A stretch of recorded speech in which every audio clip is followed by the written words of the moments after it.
We are neither nutritionists or medical providers. The topics discussed on this show are from our own research and experiences. Please consult your medical provider before attempting anything discussed on this show.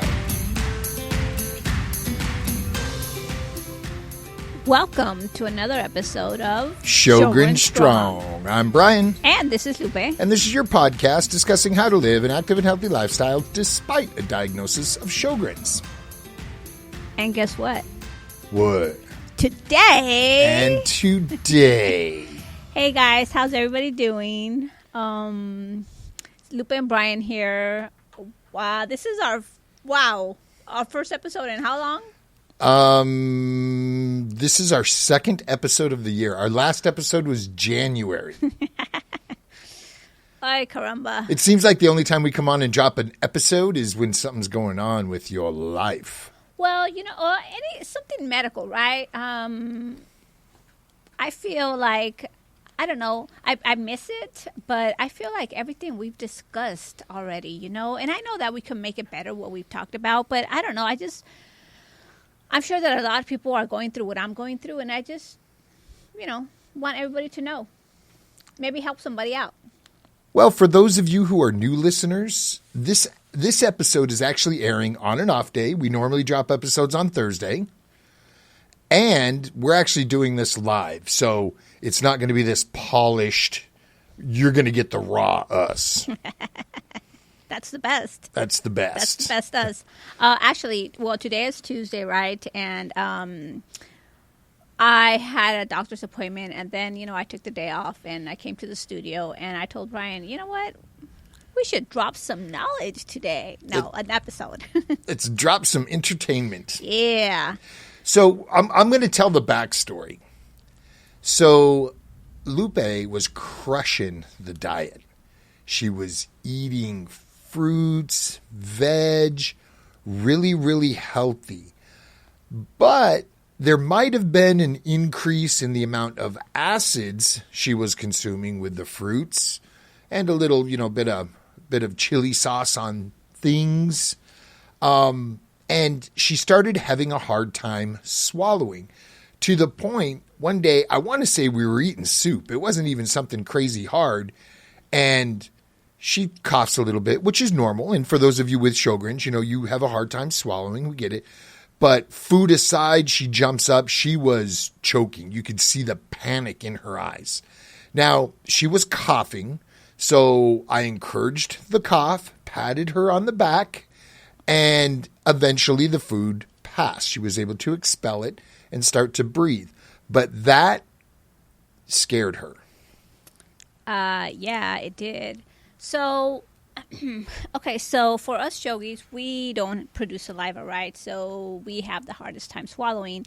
And, I've always had issues swallowing, but for the last 3-4 months, it was just getting progressively worse and worse and worse to the point where, I was having a hard time. So I thought, well, if I can't eat, it was easy for me to eat fruit. So I was eating a lot of fruit. I was eating like 2 fruits a day or sometimes 3. And that was the only thing that I was eating because that was the only thing that I was able to swallow. But then, a few months went by and... you know what? And I'm going to jump in here. Time has passed and she's eating less and less. And I know, unless she's being a sneaky snacker in the middle of the night, and if she is, she's not getting good food, that she's not consuming enough food to maintain a healthy day. So she started transitioning to soups. Anything hard was, even bread was difficult for her to swallow. Well, I usually eat chicken. That's what I eat. Chicken. And then I just noticed that chicken was really hard. It was just hard to swallow. Got caught in my throat. So I cut out chicken. Yep. So all this time passes. She's eating less and less. And when she does eat, it's soup. And if anybody needs soup, let us know. We're going to be donating to the soup kitchen here soon. We bought a lot of soups. We have a lot of soup. But we finally got around to scheduling an appointment with an ENT. And everybody know, if you've listened to this show for a while, we know Lupe and new doctors just don't get along. Dear. You have to throw me under the bus every time. But this ENT was cool. So he was legit. He was cool. He was cool. But, a new doctor, I didn't know what to expect. I didn't even consult it with my primary, or I think I had mentioned it last time I went to the rheumatologist, and he's like, oh, you don't have saliva. That's why. He just kind of brushed it off, But, I went to a yearly, and I don't know. I didn't even bring it up. I just thought throat issue because I can't swallow. It must be in my throat. And I scheduled my appointment with an ENT. And I'm like, Brian, will you go with me? So he made time, out of his day. And I was so nervous because I didn't know what to expect. And then Dr. Nguyen walks in and is like, what's up, players? Fist bumping everybody, mask half off of his face. He was cool. He definitely enjoys his job, right? He was a cool doctor. I recommend him to anybody that needs an ENT that's in the Orange County area. He was super cool in Fountain Valley. So anyways, he asked me what's going on with me. So since I've been having this issue, I've been staying away from, I didn't want to Google it, right? Because you always hear the worst on Google. But, it was just getting worse and worse. And what's causing it? And I also felt, besides having a hard time swallowing, I could feel the food going down. It was stuck for hours. And I'm not exaggerating that. But I also felt, especially when I was eating, I felt like I had food caught behind my tonsils. Is that right? That's where I felt the food, behind my tonsils. Always food, and it doesn't matter how much water I drank. It wouldn't pass.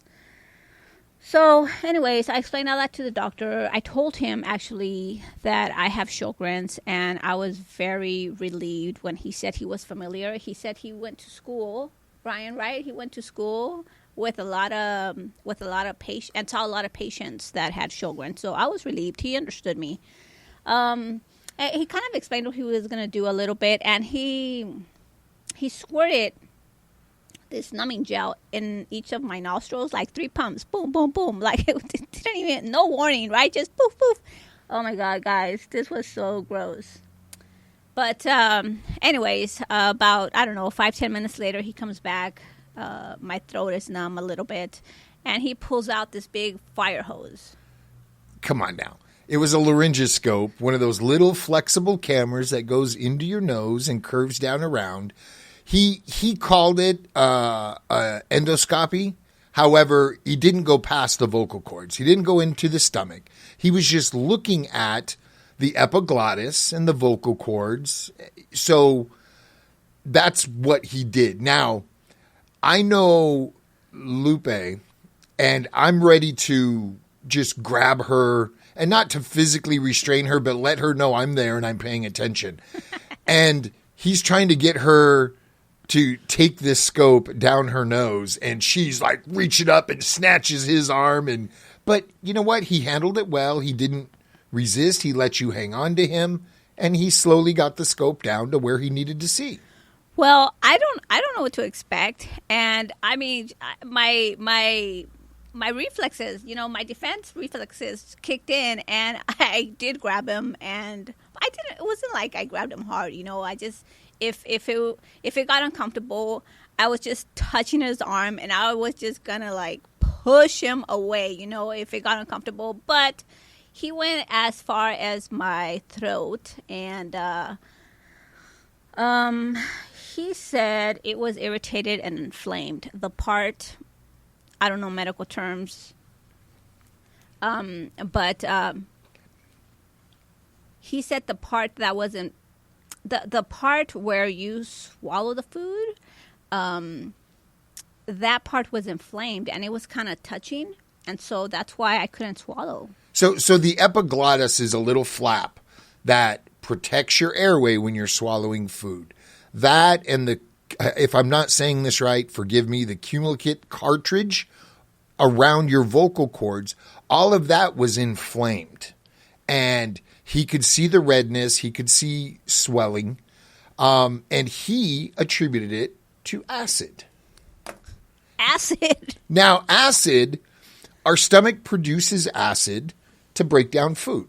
We get heartburn, that acid's leaving the stomach and getting up into our esophagus, and that's what heartburn is. However, we also eat and drink a lot of acidic foods, citric acid in fruits. You were having a lot of mango. I believe they're on the acidic side.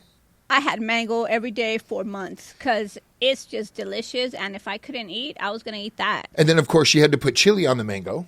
Of course, because, I'm Mexican. That's how we roll. But So there was a lot of acid going on. So in my mind, okay, that makes sense.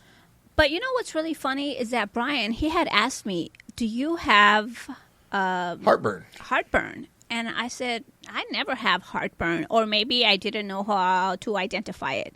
So I said, no, is heartburn painful? And I don't know what And he said. I tried to explain it in the best words I could. And this is I think it was cute. Lupe's probably going to get mad at me.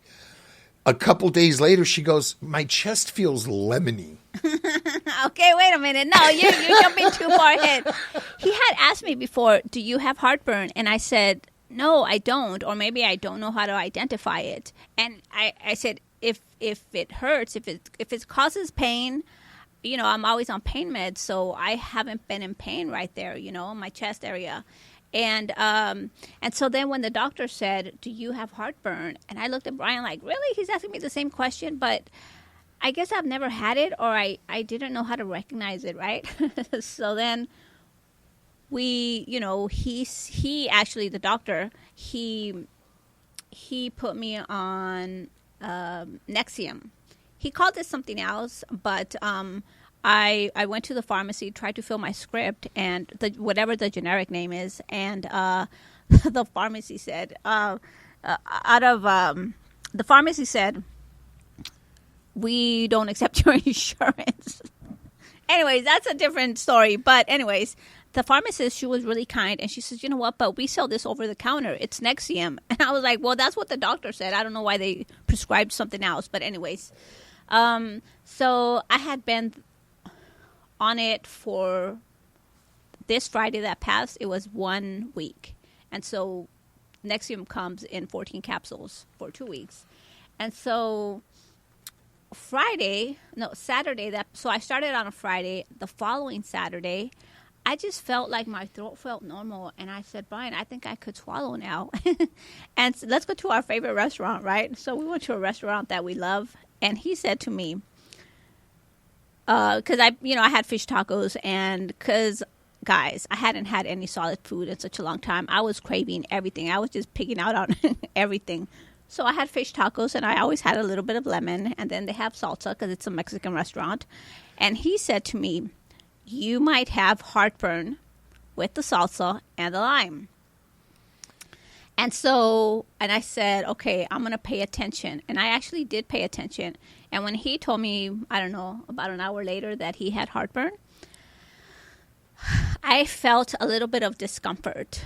And I said, I don't know how to explain it except it feels lemony. Like when you eat lemon, I don't know. Which, in my mind, made sense. Lemony's acidic. You kind of gives you that feeling in your mouth. And so you tried a Tums.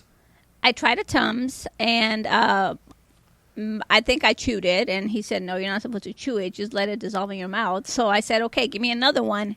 And so I had two, and I let it dissolve in my mouth. And that feeling went away. So now we know what heartburn is. So now we know. And maybe I've never paid attention. Maybe, like I said, I'm always on meds. I didn't feel it. I'm worried about other things, the heartburn.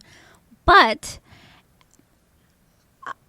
to me, it's like, what even happens when you have heartburn? How does acid come out of your stomach to your esophagus? I mean, like, are you serious that because of heartburn and reflux, and a lot of comments when I put a post out, some comments have talked about GERD, and I'm like, what is GERD? I don't know what it is. And as I'm reading more and it's affecting me, GERD and acid reflux is the same thing.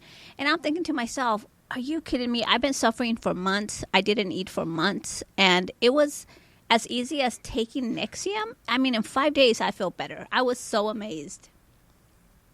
So that was that. So since Friday, I kind of have been picking out on a lot of stuff that I shouldn't be. So I'm gonna stop today. I'm gonna stop. But also, the doctor, he also sent me to get an X-ray of my throat with a barium. Yeah. Drink. So I went in today and a sophogram. That's what it is. I went to Memorial Care in Fountain Valley, and everybody, the staff, everybody was really nice. I didn't know what to expect, so I did get a little bit nervous, right? Because I'm like, are they going to stick something else down my throat? But they actually explained the procedure. They gave me a little something. It fizzed like Alka-Seltzer, and he said just try to down it like if it's a shot. And then they gave me something else, and I don't know what it's called, so I'm sorry. And she asked for a little lime with it, but they said no. So they gave me something else, and the doctor said this is going to be a little bit thicker. It might be a little bit harder to swallow, so it might not go down like a shot. Okay, so that was that. And then, like, I'm standing in front of this metal plate that looks like a bed is kind of upright, standing up. And it's metal. They put a metal plate in front of me, and they tell me, okay, now take a sip of this barium thingamajigger that they gave me, and take a couple of sips. And then the doctor, because the doctor was there, and he's just watching it go down my throat. And so I was there for about 5 minutes doing that, and then he said, now turn around, and the bed kind of, they laid it down, and so now I was on my stomach. They gave me a pillow, and then they gave me more to drink with a straw, because now I'm laying down. And the funny thing is that the camera or the screen was right in front of me, so I can see what they're looking at, but I'm not a doctor. I don't know what it was. It looked like little turds going down like a hose or something, right? Brian's over there cracking up. Come on now. I mean, but that's what it looked like. Like little turds going down a hose. So he was watching my throat, and then as it went lower and lower, and then, I was laying on my stomach for, I don't know, a couple of minutes, and then he said, okay, you're done.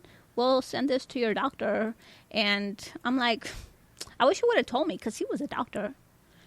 Yeah, but, But your copay would be higher. Yeah, so then the tech, he's like, just go home and drink a lot of water, try to flush it out of your system. And I was fine. You know what? This thing, it didn't taste that bad. The tech, he's like, it's supposed to taste like strawberries. And I was like, well, it definitely tasted like chalk, not like strawberries. But I was fine with the taste and everything. I wasn't grossed out. But then I went into the bathroom because, they put me in a gown. I didn't have to undress. They just put me in a gown. I don't know, just in case I puked or something. It wouldn't get all over my clothes. But so they put me in a gown. So I went to the restroom. I took off the gown, and there was my lips were white. Like if I put on white lipstick, whatever that thing was. And so I'm washing my mouth out, and that's when I started getting grossed out because I saw my tongue was white, like I painted it white. Gross. So this chapter's not closed. We still now have to go back to the ENT so he can read us the radiologist's interpretation of the esophagram and go from there. But I'm hoping he scopes you again just so he can have visual confirmation that the Nexium is reducing that irritation and inflammation and that everything's good. I hope it's as easy as taking a Nexium a day because I'm good with that. Yeah. And, it's funny. I've done a lot of reading and research on this, and my voice, I do. He said doo-doo. I do a lot of talking throughout the course of work, and my voice fatigues, and by Friday it just sounds really rough and crazy.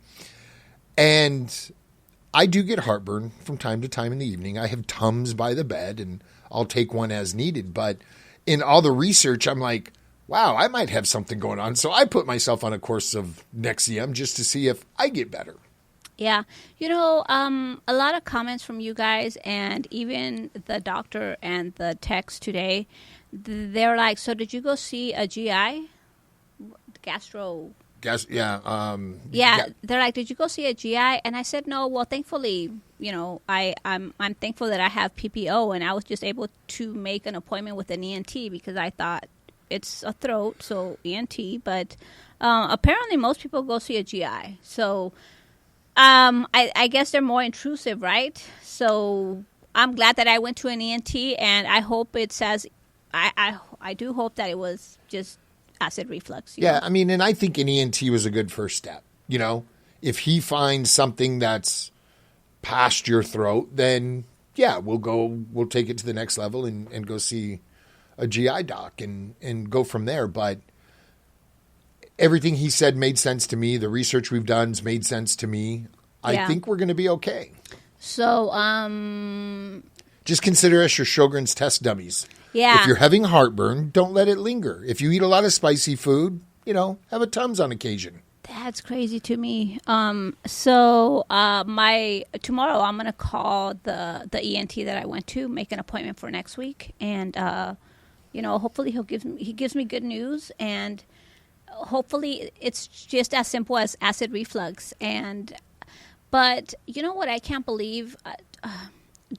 If you have symptoms, don't ignore them, because look, if it was as easy as acid reflux and I just had to take a Tums or a Nexium over the counter and I let it get that bad because I didn't recognize the symptoms, just if you do recognize the symptoms, don't let it get that bad. And if maybe you are having a hard time swallowing, kind of listen to your body, see if you have heartburn, and try Nexium.